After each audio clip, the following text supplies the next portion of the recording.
আজকে থেকে 1000 বছর আগে দাকিয়ানুস বাদশার একটা সভ্যতা ছিল। এই বাদশা ছিল তৎকালীন সময়কার একজন জালেম শাসক। সে তার রাজ্যে শিরক প্রতিষ্ঠা করেছিল, আল্লাহ রাব্বুল আলামিনের তাওহীদকে উঠিয়ে দিয়েছিল। সে তার রাজ্যে নবী সাল্লাল্লাহু আলাইহি ওয়াসাল্লাম, তৎকালীন সময়কার যে নবী আলাইহিস সালাম, তার সুন্নাহকে উঠিয়ে দিয়ে নিজের মন গড়া আদর্শ বাস্তবায়ন করেছিল দাকিয়ানুস বাদশা। সেই বাদশার অধীনে থাকা 8 জন বা 9 জন উচ্চ পদস্থ কর্মকর্তার সন্তানকে আল্লাহ পাক হেদায়েত দান করেন এবং তারাই ইতিহাসে আসহাবুল কাহফ হিসেবে পরিচিত আছেন। এই 7 জন বা 9 জন যুবক উচ্চ পদস্থ কর্মকর্তার সন্তান ছিলেন।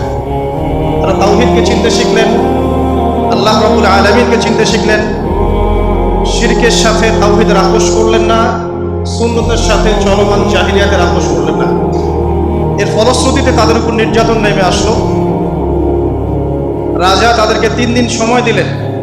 3 দিনের মধ্যে যদি তোমরা তোমাদের ধর্ম ত্যাগ না করেছো, তাহলে তোমাদেরকে মৃত্যুদণ্ড দেওয়া হবে। সেই 7 জন বা 9 জন যুবক ওই রাষ্ট্রের মধ্যে কোনো অরাজকতা সৃষ্টি করলো না, বরং তারা সাইলেন্টলি সেই রাষ্ট্র থেকে চলে গেল।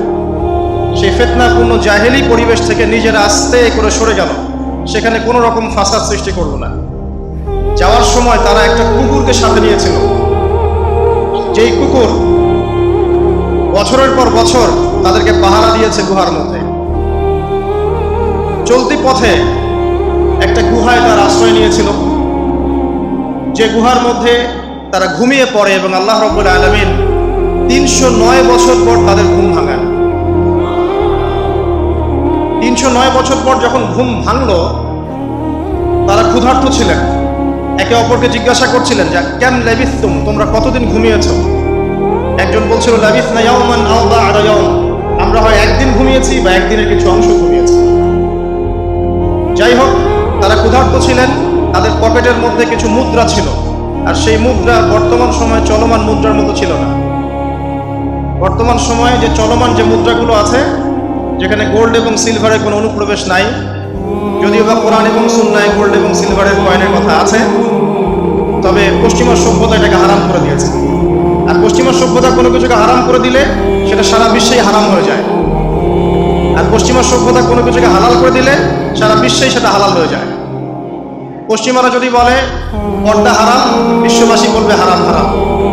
তারা যদি বলে পর্নোগ্রাফি জেনা হালাল, সবাই বলবে হালাল হালাল। এখন মানুষ আল্লাহর ইবাদতের চেয়ে পশ্চিমাদের ইবাদত বেশি করে।